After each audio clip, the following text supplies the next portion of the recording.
जयगुरु मुझे पूरा वेलकम कर my YouTube channel Devraj live vision आपन केमती आस भल आशा कर ठाकुर द्वारा आप भल थे भगवान समस्त मंगल करते आस गोटे नव ब्लक को आज नव ब्लक जा कौटी गोटे जा विशेष सत्संग जा जो विशेष सत्संग देखा आम श्रद्धेय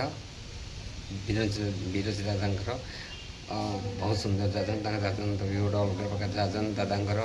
आपन लगुच निश्चय कमेंट कर जनइबे और डेरी करेंगे आस देखा श्रद्धेय रीति दादा बीरज नारायण दादा बहुत सुंदर जाजन ठाकुर शिक्षण मोर प्रणाम परम आराध्य जगज्जननी श्री श्री बड़मांग शिक्षण प्रणाम परम पूज्यपाद श्री श्री बड़दांग शिक्षण प्रणाम परम पूज्यपाद श्री श्री दादांग शिक्षण प्रणाम परम पूज्यपाद श्री श्री आचार्य देव शिक्षण प्रणाम सत्संग उपस्थित समस्त बरण्य गुरु भाई माने बरण्य माँ माने स्नेहर पिला माने साधु सज्जन मंडली सर्वोपरि परिवेशर प्रति प्रत्येक मो मोर हृदय आंतरिक राह प्रीति जय को यथानाम निवेदन करे जो विधेय आत्मा उद्देश्य आज सत्संग आयोजित होछि तांकर उद्देश्य मोर श्रद्धा सम्मान भक्ति अर्पण करे संग्राम भाई मानामा एवं तांको परिवार ए दिव्य सत्संग आयोजन करछंती आमे माने विगत पुरुष मानकू सेमानंकर पिला छुआंक भितर देखे मु दीर्घ वर्ष धरी ए संग्राम भाई मानामा भितर तांकर बापा को देखुची से आज सत्य आम पाखे नहांती प्रत्येक पिला जे एठी उपस्थित अच्छी आमे समस्ते जानी थाए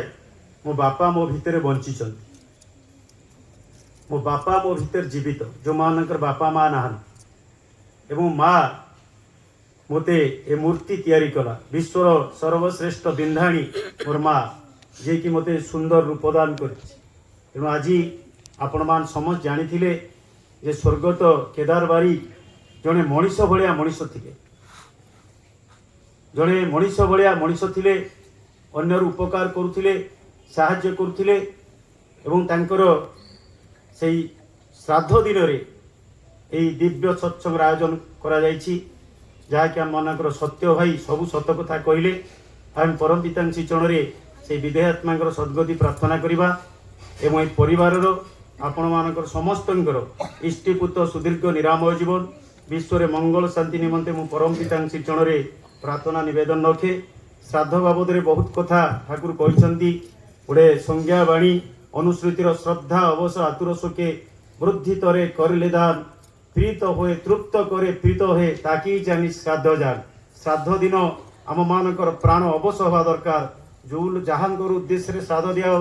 करा जाए तांको प्रति आमर श्रद्धा रहा अवसर भाव रहा दरकार व्याकुलता हृदय दरकार तांकर स्मृति की आम रोमंथन करवा दरकार से माँ हूँ बापा हूँ आमर जीवन प्रति तांकर कौन अवदान ताको आम भाविबा दरकार एवं सेतिकी नुहे पितृत्व पिंड पानी पितृपुरुष रे नंदना दिए हाउतास प्रेतत्व दुख पिंड पानी रे घुंची जाए जदि से प्रेत लोकर अवस्थान करुथिबे ठाकुर कहले प्रेत लोक ताहा जोठारे मनीष मरिला पर बंची थाए सेटा हला प्रेत लोक तेणु से जोठी थांतु ना कहीं सूक्ष्म अवस्था आमको देखुचंती आमे तांकर जे रहिले उत्तरदायक माने भाई भौणी बा परिवार परिजन से जो बड़ी भाव में आमर आचार व्यवहार असंतोष प्रकाश न करती से भाव में चलवा दरकार आउ गोटे कथा कहुई पितृपुरुष पिंड पानी पितृत्व नंदना दिए जो कथा कहुई ना पितृपुरुषर सुकल्याण सुसंतान सृष्टि पिंड पानी नदेले किंतु किपरि रहिबो कृष्टि आमर ए कृष्टि को रक्षा करबा को हेले आमर जो आर्यावर्त भारत वर्षर जो संस्कार समृद्धि करबा को हेले आम मानकु श्राद्ध देबा पड़िबो अनेक भाव में श्रद्धा रहा दरकार विरक्त हवार आवश्यकता नहीं क्रोध प्रकाश करिवार आवश्यकता नहीं श्राद्धर दिन में कौन निशा ग्रहण करिवार आवश्यकता नहीं अनेक कथा कहते आम मान को बापा बही आनी से जो अस्तित्व आम तार भितर बंची रही जो पिला माने एठी आसीचंती से माने सब बेले जानिबा दरकार जे मोर बापा माँ हेले मोर जीवंत जाग्रत भगवान से कहले माने घर दियों को जे पूजी नहीं बाहर दियों रे पूजा करिवार तार किछि मूल्य नहीं जेउ जन पूजी नहीं गृह नारायण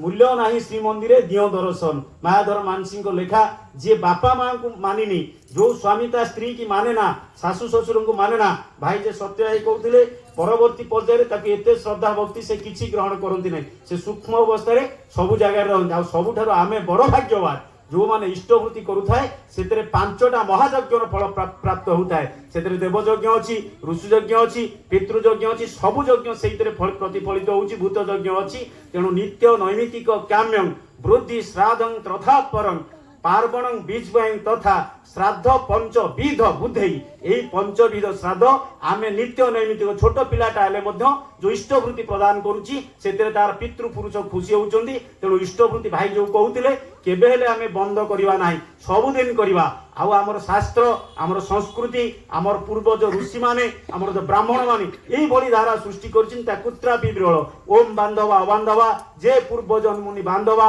ତେ ତୃପ୍ତି ମଖିଳା ଯାଆନ୍ତୁ ଯେ ଚାଷ୍ମତେ ତୋଇଁ କାଙ୍କ୍ଷିତ। ସତ୍ସଙ୍ଗ ଆସିଲେ କିଛି ବାର୍ତ୍ତା ନେଇକି ଯାଆନ୍ତୁ, ସବୁଦିନ ପିତୃପୁରୁଷଙ୍କ ଉଦ୍ଦେଶ୍ୟରେ ତର୍ପଣ କରନ୍ତୁ, କାରଣ ଏଇଟା ଦରକାର। ଖାଲି ପିତୃପୁରୁଷ ନୁହେଁ, ସହଜ ବାଣୀ ସଂସ୍କୃତ ଅବାନ୍ଧବା ବାନ୍ଧବା ଯେ ପୂର୍ବ ଜନ୍ମନି ବାନ୍ଧବା, ଯିଏ ପୂର୍ବ ଜନ୍ମରେ ବାନ୍ଧବ ତାଙ୍କୁ ମୁଁ ଜଳଦାନ କରିବି। ସୂର୍ଯ୍ୟଙ୍କୁ ଜଳଦାନ କରିବା ଆମ ମାନଙ୍କର ସଂସ୍କୃତିର ଏକ ପରମ୍ପରା ଅଛି। ଠାକୁର ବି କହିଲେ ଆକାଶେତେ ହାତ ତୋଲେ ତୁଇ ପିତୃପୁରୁଷରେ ନନ୍ଦନାଏ ସ୍ୱସ୍ତି ଶୋଭିତ ଗେୟାରେ ରାଖେ ତାରେ ନନ୍ଦନାଏ। ତେଣୁ ଆର୍ଯ୍ୟାବତ ଭାରତ ବର୍ଷର ଆମେ ଉତ୍ତରଦାୟର, ଆମେ ଖାଲି ଅସ୍ମିତାର କଥା କହୁଛୁ, କିଛି ଅସ୍ମିତା ଜାଣିନୁ। ଆମ ଏଇ ସତ୍ସଙ୍ଗକୁ ଆସିଲେ, ସଦ୍ଗୁରୁ ଗ୍ରହଣ କଲେ, ତାଙ୍କରି ଭାବାଦର୍ଶରେ ମଣିଷ ଚାଲିଲେ, ଦୈନନ୍ଦିନ ଜୀବନରେ ଆମେ ପିତୃପୁରୁଷଙ୍କ ଉଦ୍ଦେଶ୍ୟରେ ଦଉଛୁ। ଆଉ ଯୋଉମାନଙ୍କର ବାପା ମା ଅଛନ୍ତି, ପିଲାମାନେ ମଧ୍ୟ ତାଙ୍କ ଚକୋଲେଟ ଖାଇବାକୁ ବନ୍ଦ କରି, କୁରୁକୁରି ଖାଇବାରୁ ବନ୍ଦ କରି ବାପା ମାଙ୍କୁ କିଛି ଦିଅନ୍ତୁ। ଆଉ ଯୋଉମାନଙ୍କର ବାପା ମା ଅଛନ୍ତି, ଯୋଉମାନେ ରୋଜଗାର କରୁଛନ୍ତି, ସେମାନେ ବାପା ମାଙ୍କୁ କିଛି ଦିଅନ୍ତୁ। ଯୋଉମାନଙ୍କର ବାପା ମା ନାହାନ୍ତି ସେମାନେ ମଧ୍ୟ କିଛି ବିଗତ ପିତୃପୁରୁଷଙ୍କ ଉତ୍ତରରେ ରଖନ୍ତୁ। ଠାକୁର ଆମକୁ ସବୁ ଦେଇଛନ୍ତି,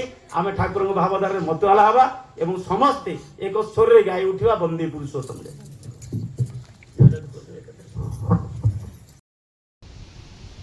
ଆଜିର ବ୍ଲଗ୍ ତ ଦେଖିଲେ କେମିତି ସଦା ରୀତିକ ଦାଦାଙ୍କର ଯେଉଁମାନେ ବି ଟେନ୍ସନ୍ ନାରାୟଣ ଦାଦାଙ୍କର ବହୁତ ସୁନ୍ଦର ଦାଦା ଆପଣଙ୍କୁ କେମିତି ଲାଗିଲା ନିଶ୍ଚୟ କମେଣ୍ଟ କରି ଜଣାଇବେ। ପୁଣି ଦେଖା ଗୋଟେ ନୂଆ ବ୍ଲଗ୍ ରଖୁଛି ଆପଣଙ୍କ ନମସ୍କାର, ଜୟ ଜଗନ୍ନାଥ, ଜୟ ଗୁରୁ।